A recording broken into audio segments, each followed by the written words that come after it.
Mont Kailash, deuxième plus grand site de pèlerinage au monde. Tu connais pas?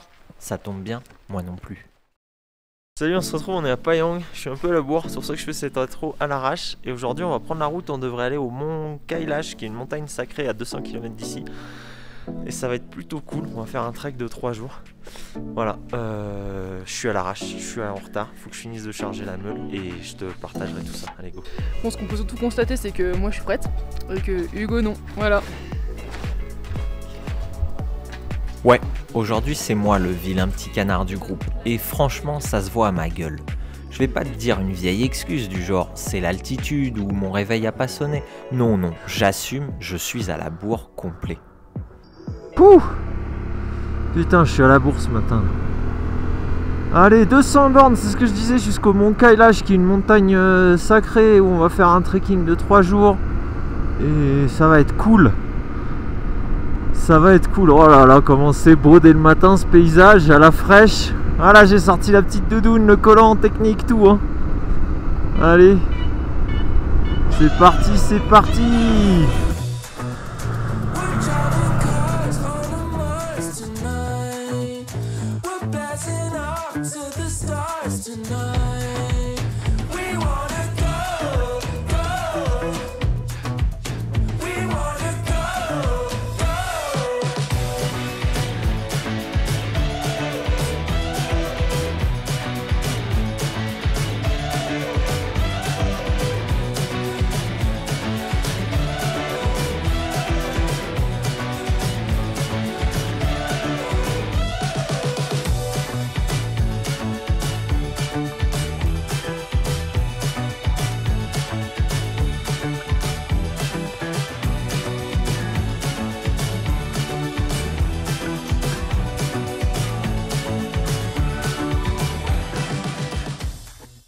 Ça fait 3 jours qu'on trace à travers le plateau tibétain. 3 jours de ligne droite à perte de vue, de vent sec qui s'infiltre partout et de grands ciels bleus. Mais pas une once de chaleur. Alors forcément, quand on tombe sur ce qui ressemble vaguement à une aire d'autoroute mais version tibétaine, eh bien on s'arrête. Petite pause pour checker la carte, faire chauffer les mains, mais surtout c'est là que l'on aperçoit pour la première fois le mont Kailash. Il se laisse enfin voir. Là-bas, au loin, perché à plus de 6000 mètres, presque timide derrière les sommets. Le groupe est détendu, joyeux, parce qu'on y est. On touche du doigt ce qu'on est venu chercher. Et rien que d'être arrivé jusqu'ici, ça mérite déjà de sabrer quelque chose. Oh, du café? Yes. Ah, welcome in the club. Ça a pris du temps, hein? Ils se foutent de ma gueule parce que d'habitude je décline poliment. Tu me connais, moi c'est Team Cappuccino. Mais là, à 40 km du mont Kailash, sous le soleil du Tibet, un petit café pour se réchauffer, franchement je peux pas dire non. Déjà ce café c'est le luxe. Mais voyager avec 2 Suisses, disons que ça a ses petits avantages. Oh, Toblerone.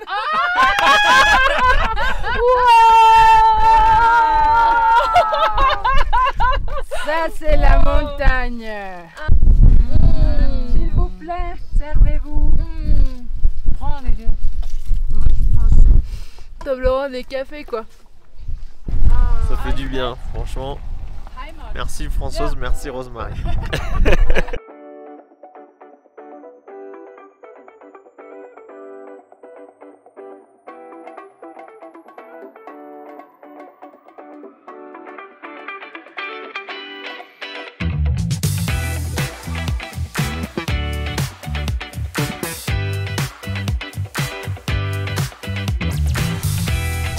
Je rentre.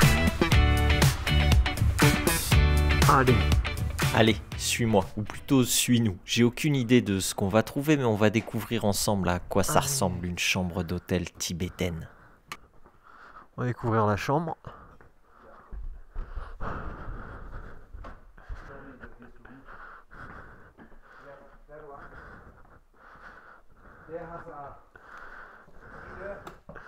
Perfect. Nobody use what? Nobody uses the chimney. Yes, okay, perfect. Good. Yeah. I only can't help you. I only can't help you. perfect. Wow, the heater is huge, this one. No, but the temperature is good. Okay, perfect. This is what I know. People the many years But are doing business. But there is nobody. No, they have booked a lot of room here. Yes, but no, everything is empty. C'est un petit côté abandonné, mais dans le fond, c'est parfait. Perfect, Jumpa, perfect.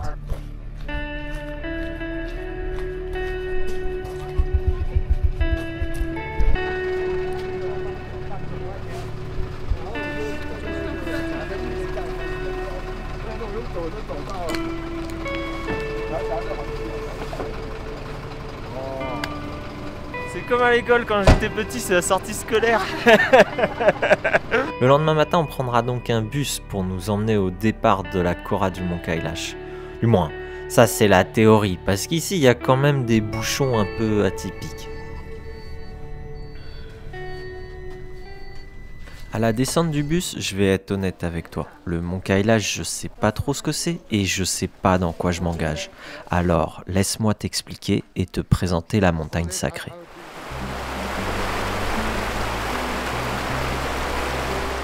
Le Mont Kailash, c'est pas juste une montagne, c'est le deuxième plus grand pèlerinage au monde, juste après la Mecque. Ici, on est loin de l'alpinisme ou du défi sportif. Le sommet est sacré. Il culmine à 6638 mètres, mais il est interdit de le gravir. Parce que pour les bouddhistes, les hindous, les jains et les bondhes, le Mont Kailash, c'est le centre du monde, le lien entre le ciel et la terre. Autour de cette montagne, les pèlerins accomplissent ce qu'on appelle la Kora, un tour complet à pied, 52 km, avec un point culminant, le col de la Dormala, à 5660 mètres. Ici, on ne fait pas ça pour le sport, on le fait pour la foi. Certains font le tour une seule fois pour purifier le karma négatif de leur vie actuelle. D'autres font 13 tours pour effacer les fautes de plusieurs vies passées. Et enfin, quelques-uns vont jusqu'à faire le tour en se prosternant pour atteindre l'éveil, la libération du cycle des réincarnations. Voici ce que c'est le Mont Kailash, pas juste une montagne sacrée, c'est une expérience, un lieu qui te dépasse.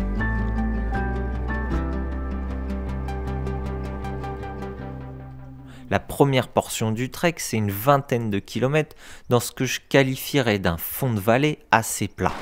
De temps en temps, quelques rafales de vent, mais globalement la marche est tranquille, le sentier est paisible, presque méditatif. La vraie difficulté, c'est le manque d'oxygène. Ton corps va bien, mais t'as l'impression d'avoir des poumons version 50 cm3. On avance avec Mathilde sans trop parler. De toute façon, Mathilde, elle parle pas, elle scrute l'horizon. Je scrute les crêtes au loin pour voir si je n'aperçois pas la panthère des neiges. Bon, ça me paraît un peu tendancieux, mais si au moins je pouvais apercevoir un petit chat sauvage, ça me ferait trop plaisir. Ou un petit yak sauvage, quoi. Parce que, en fait, je sais pas si vous avez vu le reportage de Vincent Munier et de Sylvain Tesson, et qui se passe dans le Tibet. Alors, le lieu est gardé secret, en fait, ils disent pas où ils sont exactement, parce qu'en fait, la panthère des neiges, elle est convoitée, je crois, pour sa peau. Ou un truc comme ça, bref, voilà. Et eux, ils envoient. C'est que Mathilde est une grande fan de Sylvain Tesson. Sylvain, si tu vois ces vidéos, On t'aime, Sylvain. elle est tellement fan que je l'appelle Sylvie Téton. C'est la demi-sœur cachée de Sylvain Tesson. Vas-y, Sylvie, vas-y, Sylvie, vas-y. À défaut de voir le petit chat sauvage, on voit le petit chien sauvage. Évidemment, tu t'en doutes, on ne croisera pas de panthère des neiges, mais ça ne veut pas dire qu'il n'y a pas de vie ici. Au contraire, il y a pas mal d'animaux sur la Kora. Les yaks d'abord, indispensables, ils transportent les sacs, la nourriture jusqu'au refuge. Il y a aussi des chevaux pour aider les pèlerins à franchir les passages les plus raides. Et puis si tu tends un peu l'œil, tu peux apercevoir des marmottes de l'Himalaya planquées entre deux roches. Des petites bêtes taillées pour survivre à l'altitude qui s'amusent à 5000 mètres pendant que toi, t'es déjà à bout de souffle.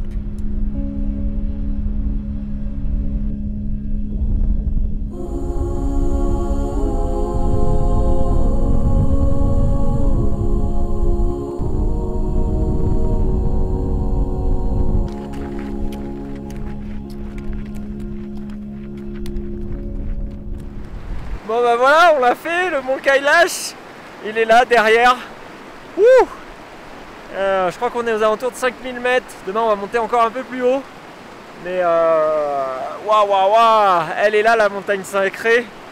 À peu près, je sais pas, 5-6 heures de marche depuis ce matin pour en arriver là. C'est la phase nord, c'est la phase la plus connue. Si tu tapes sur internet, souvent c'est cette photo que tu verras du mont Kailash. Et voilà, en tout cas ça fait du bien. On dit l'air pur des montagnes ça fait du bien, mais il n'y a pas beaucoup d'air. Je comprends pas trop le dicton. Et non, cool, grave content d'être là, grave content. Le refuge à la fin de la journée, c'est une petite victoire. Il n'y a rien eu de technique aujourd'hui, mais marcher aussi longtemps à une telle altitude, crois-moi, ça fracasse. On est parti là ce matin, on a fait ça en bus, c'est ça? Oui, je pense. On a marché tout ça. Oui. Voilà, il nous reste tout ça Je sais demain. pas si on était ici ou là. On était par là, quoi. Alors pour se remettre d'aplomb, on sort l'artillerie lourde. Et non, cette fois c'est pas un cappuccino qu'il nous faut, c'est du solide, du vrai. Un plat qui te redonne des forces et te ramène direct à ta vie d'étudiante. Là on est dans l'espèce de resto au lieu commun de l'hôtel et on va se faire un kiff, on va se faire des pâtes au thon, regarde ça. J'espère que le thon il est encore bon parce qu'il date, on l'a acheté en Iran celui-là je crois. Moi je suis confiant. Regarde, et Mathilde qui pense à tout, il y a même le sel dans le petit pot confiture bonne maman, tu vois, ça c'est dingue, ça c'est top. Sylvie Téton, il n'y a pas à dire, c'est la reine de l'organisation.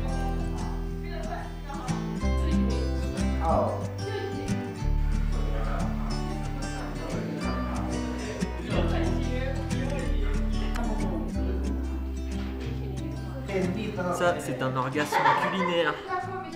Pendant qu'on se régale comme des rois, Jumpa lui il kiffe sa vie. Regarde-le. Me demande pas à quoi il joue, j'ai toujours pas compris les règles, mais ce qui est sûr c'est qu'il a l'air d'être heureux, là, bien entouré.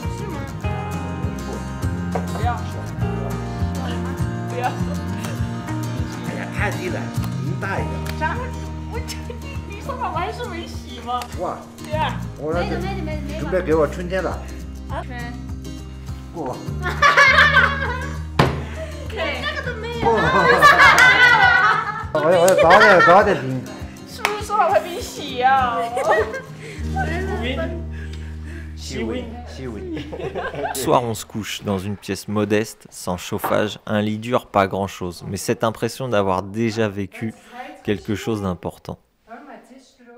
Allez, pour ce deuxième jour, on se réveille avec une magnifique vue sur le mont Kailash, là, illuminé. Aujourd'hui, surtout ce matin, grosse journée, parce qu'on est à 5000 mètres. Moi, j'ai super mal dormi. Et là, on va faire 4 km et on va passer un côte, la 5660. Donc, ça va piquer. Je pense que j'irai jamais plus haut en altitude de ma vie. Et voilà.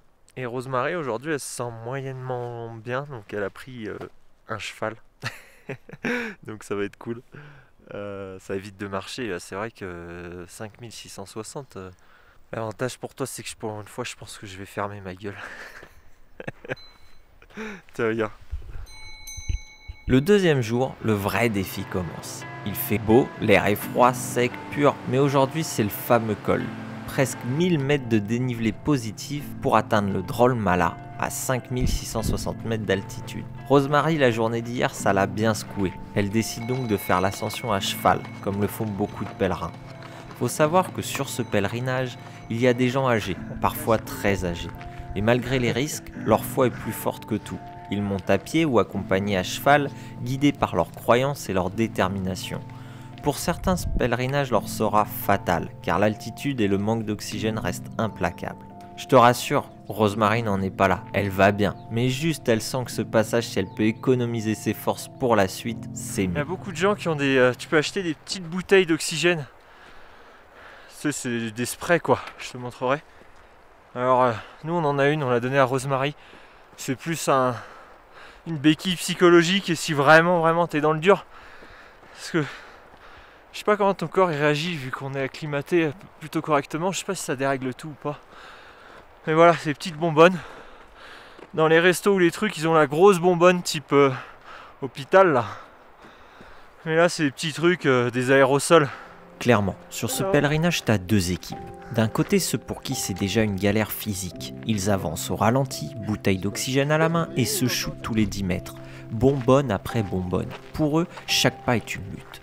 Et à l'opposé, t'as les plus fervents. Ceux qui ne se contentent pas de marcher sans oxygène. Non, eux, ils font le tour en se prosternant. Un pas, ils se couchent au sol, mains jointes, front dans la poussière, ils se relèvent et recommencent encore et encore. Ça, pendant 52 km. Peu importe si le sentier monte ou descend, qu'il soit plat ou complètement défoncé, ils se prosternent inlassablement. Franchement, ça c'est des guerriers. Il faut entre 3 semaines et 1 mois pour faire le tour de la montagne sacrée comme cela. Putain, moi je m'assois, je me relève, j'ai la tête qui tourne. Et eux en gros ils font ça en mode comme s'ils faisaient des burpees sans le saut quoi. Laisse tomber. Je sais pas s'il faut avoir de l'admiration ou de la folie. Je porterai aucun jugement. Mais impressionnant quand même. Impressionnant. Mais je te rassure, il y a aussi des moyens plus simples d'exprimer sa foi autour du mont Kailash. Est-ce qu'il y a une signification religieuse, le foulard ou pas, Françoise? Oui, ça c'est le foulard qui m'a donné un ami de Kamandou quand on est parti. C'est It is for well-wishing and they put you when you leave. Oh, So, moi j'ai dit, je vais le porter jusqu'au col et je vais le mettre là-bas. ah, trop Pour bien. lui. Trop Son bien. père était 10 fois ou 13 fois, elle a fait la tour déjà. D'accord. Mais lui, le jeune homme, il a 26 ans, ou 20, 28, je sais pas. Elle a jamais fait. Ok. So, moi j'ai dit, je vais prendre ça et je vais te L'accrocher. knock it here. Yeah. Ouais. Yeah. Trop bien. Sur ces belles paroles, direction le sommet.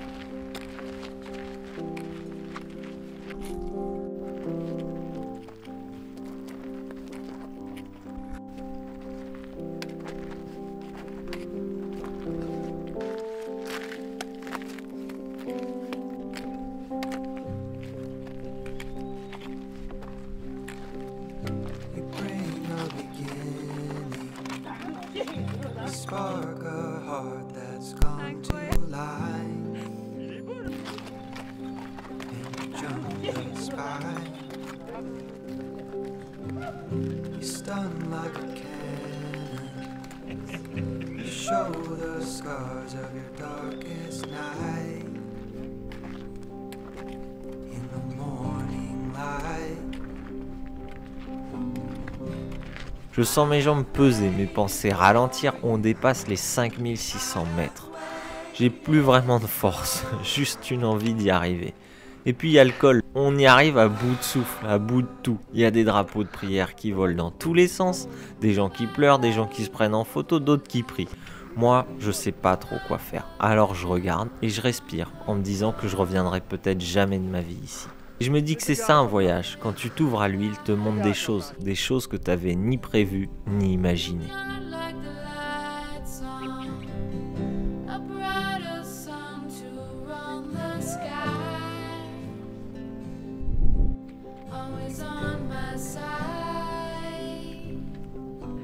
Bon, bah, on est arrivé à la montagne des tissus.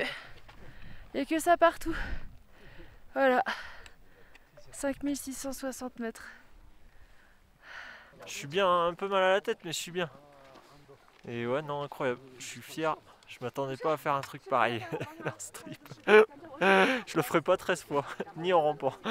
Mais le plus dur, c'est la descente. J'ai les jambes en coton, chaque pas demande un effort comme si mon corps avait tiré toutes ses cartouches à la montée. Et pourtant, faut rester lucide. Parce qu'ici, la descente, elle est pas tranquille. Elle est belle, ouais, mais elle est technique. Ça glisse, ça secoue et t'as pas le droit à l'erreur. Et puis une fois en bas, tu crois que c'est fini? Non, il reste encore 20 bornes à pied dans un paysage qui s'étire comme une longue ligne droite sans fin. Je sais même pas comment on a tenu, surtout Rosemary. Elle était au bout du bout. En vrai, on l'était tous. On a fait un nombre incalculable de pauses et on a même fini par dégoupiller la bonbonne d'oxygène. Pas sûr que ça ait changé grand chose, mais au moins ça nous a mis un coup de boost au moral. Moi je me sens bien, j'ai du mal à voir la différence. Et on est allé au bout, épuisé, lessivé, mais jusqu'au bout. Cette Kora, on l'a terminée le jour même. Enfin, moi j'étais encore debout, les autres elles dormaient déjà. Au final, je savais pas trop si je devais m'effondrer ou juste sourire d'avoir vécu ça avec elle. Vas-y. Mais caresse-lui la tête. Mais elle veut pas rien te faire. Ah, c'est très doux, hein. Oh le sketch. T'es pas l'ami des bêtes toi Oh hein. non, pas trop, hein. Oh, la petite piquette. Il y a cette petite carte qui commence à pousser, c'est trop chou en vrai. C'est qu'elle a les yeux super rouges, elle fait peur.